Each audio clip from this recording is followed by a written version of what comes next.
Mike, check 1 2 1 2. It's the Y2K collector, and yesterday I did a video basically showcasing my entire collection. It was basically called the mini collection tour, or the mini game room tour for 2025. And I went through that video so quickly, and I'm using the term quickly loosely because it was like a 20-minute video. But I went through it so quickly that there were pieces of my collection that I didn't even get to show. There were sections of my collection I realized afterwards that I didn't even get to share with everyone.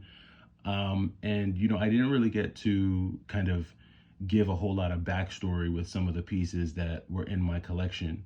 But I did get a couple private messages, and one of the questions that I got was basically why I collect or have certain pieces of my collection that just aren't, I guess, relevant in today's time. Meaning, like, why do you have pieces in your collection that you wouldn't play in today's time?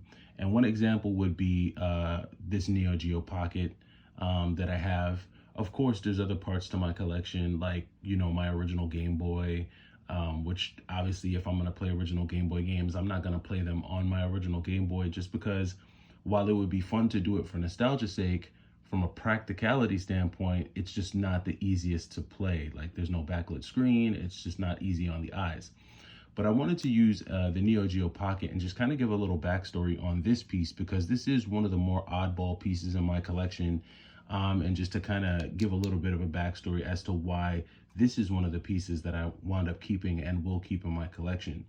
So let's just kind of go, we have to go back in time just a little bit, just to kind of share and set the stage. So back in 98, 99, when I was in middle school, this was the time of the Game Boy Pocket and the Game Boy Color. People were still playing Pokemon very heavily. So Pokemon was basically running the game. And, even if you didn't necessarily have like a Game Boy Color, a lot of people were still playing their original Game Boys, to be quite honest with you. I think the Game Boy Pocket was starting to take over at that time, at least in my school. But the Game Boy Color quickly became like the handheld of choice. And because the Game Boy Color came out in all of these different, like, really cool and wacky colors, everybody wanted one. And the Game Boy Color actually came out about, I want to say, 9 months before the Geo Pocket Color. And, up to that point, Nintendo didn't really have any real competitors when it came to the handheld space. Like, a lot of people tried, but no one was really making a dent. And I remember personally playing this a ton. Like, I was playing Pokemon on the Game Boy Color. I was playing a lot of games on my Game Boy Color. Wario Land 2, just a lot of games. And I had a friend that lived close by me, and we would play a lot of Pokemon together. So I remember, like, back in the day, like, I wasn't subscribed to like gaming magazines, and I wasn't really hip to like the gaming consoles that were coming out. I just was like most kids, I pretty much saw, it was whatever I saw in Toys R Us. If it was on the shelf in Toys R Us, it was like, oh, look at that. Or like at any electronics store or anything like that. But I had a friend who was really into like games even back then. And he kept telling me about this device called the Geo Pocket. He's like, I'm gonna get a Geo Pocket. I'm gonna get a Geo Pocket when it comes out. Watch, it's gonna be, it's gonna be amazing. And at this time, like at this age, this was the age that I was old enough, because I was maybe around like 13, 14 or so. This is when I was kind of like old enough to start going to the arcades by myself. And this is when I first started to discover games like Metal Slug and like Marvel vs. Capcom and Marvel vs. Capcom 2. And this is like the late 90s at this time. Like late 90s, like 98, 99. And I remember I knew about Metal Slug from watching it and playing it in the arcades. And so my friend was telling me about this Geo Pocket console and how it plays Metal Slug. So that immediately got my attention. But he kept talking about it and kept talking about it, how he was going to get it for his birthday. And we both had Game Boy Colors. So then finally one day he comes outside, because we used to play outside. And he comes outside and he comes with this Geo Pocket handheld. And I just remember at the time just being blown away, not necessarily by the design, so to speak. Like, yes, the design.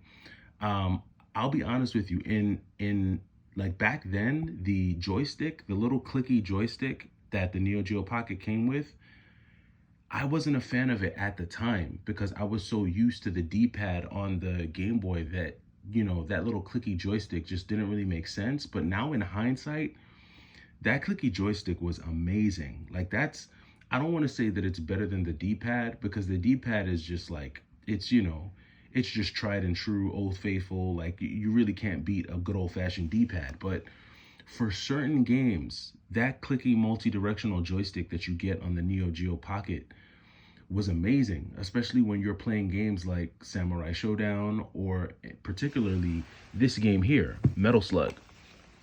Now, Metal Slug, I did never dreamed that Metal Slug you could really get a good game of Metal Slug in on a handheld. But at the time, he had picked up the first version of Metal Slug. So he had gotten this version of Metal Slug, first mission. And I remember us playing Metal Slug on his Neo Geo Pocket, and I just remember being blown away at how graphically and gameplay wise, how much better the Neo Geo Pocket felt than anything I had really experienced up to that point on the Game Boy Color. Just the animations on it. I love the fact that with the Neo Geo Pocket, even if you didn't have an actual game in it, you could still turn it on and do things like set the calendar and stuff like that. And it made you feel like the handheld had a brain of its own outside of any game cartridges being placed into it. And that's something that I never experienced on the Game Boy. Like if you turn on a Game Boy without a game in it, all you get is that that black bar, Nintendo, and that's it. But if you turn on a Neo Geo Pocket and there's no game in it, there's still different. There's still like a menu option pops up, and there's little things that you could do on the menu, and that to me was just like revolutionary. It just blew me away. I was like, wow, you can still do things on this thing without a game being in it. On top of that, I thought it was really sick that you didn't need to have like a bunch of batteries. The fact that it used that like quarter size battery, I forget what that type of battery is called, but it uses that quarter size battery. And then it had like the two AA batteries and things like that. I just thought that that was really cool too. And I remember asking him to borrow his Neo Geo Pocket, and he let me borrow it. And I never really got a chance to buy one of these or get my own until years later. I finally got my hands on one. And I had always wanted to get this version because I used to have a different Neo Geo Pocket in my collection. I actually had the teal blue, like the baby blue one, but this was the one that I remember. In fact, there's a camouflage one that's even better than this one that I really wanted to get my hands on, and I still may go for it. If I can get that camouflage one, I might see if I could get it the screen backlit. But this was just a big part of my childhood in the late 90s when we started to see, other types of handhelds come out, for different platforms. And, not too long after we saw the Neo Geo Pocket Color, that was when we saw Sony start to introduce things like the PSP. And then it just kind of went on from there. And for me, it was just a time of just innovation and everyone just doing different things and trying different things. And the Neo Geo Pocket, it didn't take off. It didn't really catch on the way the Game Boy did. I think Nintendo had a pretty much, they had the game in a chokehold, no pun intended. But just the Neo Geo Pocket, everything about it was just so reverse of the Game Boy that I just thought it was sick. And they didn't try to be like Sega either. It wasn't like a Sega, like a Game Gear clone. No, the Neo Geo Pocket still held a very small form factor and was fun to play. It just didn't have a backlit screen. And I think if it did, man, that would have been a game changer for sure. I don't know if it would have overtaken Nintendo, but it definitely would have been a game changer. The price point on this thing was crazy though. Like Neo Geo, their price point is just always retarded, and I think that's another thing that held it back. But ultimately, this was a big part of junior high school for me, and that's why I kept it in the collection, and it's gonna stay in there. I'm gonna hang on to my Neo Geo Pocket. Like I said, I am trying to get a one with a lit screen. And I think what I'll do is, instead of like modding it and having a bunch of ROMs on it, I think I'm just gonna see if I can get a multi-cart, like a Neo Geo Pocket multi-cart, and just go about it that way, and see if I can, if I can do that. But that's why I still have my Neo Geo Pocket.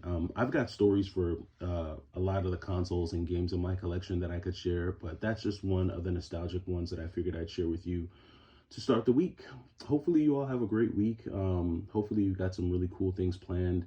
It's the start of the work week. You know, whenever it's a new work week, it's back to the grind, and getting on top of all of everything that you've got to do from a work standpoint. It was a wild weekend with, for those of you who follow the NBA, how about that Luka Doncic and Anthony Davis trade, huh? That is just wild. Probably the biggest trade in sports history, or I would say the most shocking trade in sports history for sure. We witnessed this weekend, so that was pretty wild. And I'm sure there's going to be more shocking trades to come before the trade deadline, which is Thursday. Let me know what you think about the trade if you follow NBA at all. And let me know, what console or handheld do you have a really strong nostalgic tie or memory to? Let me know that as well. And I'll catch you in the next video. It's the Y2K Collector. Take it easy.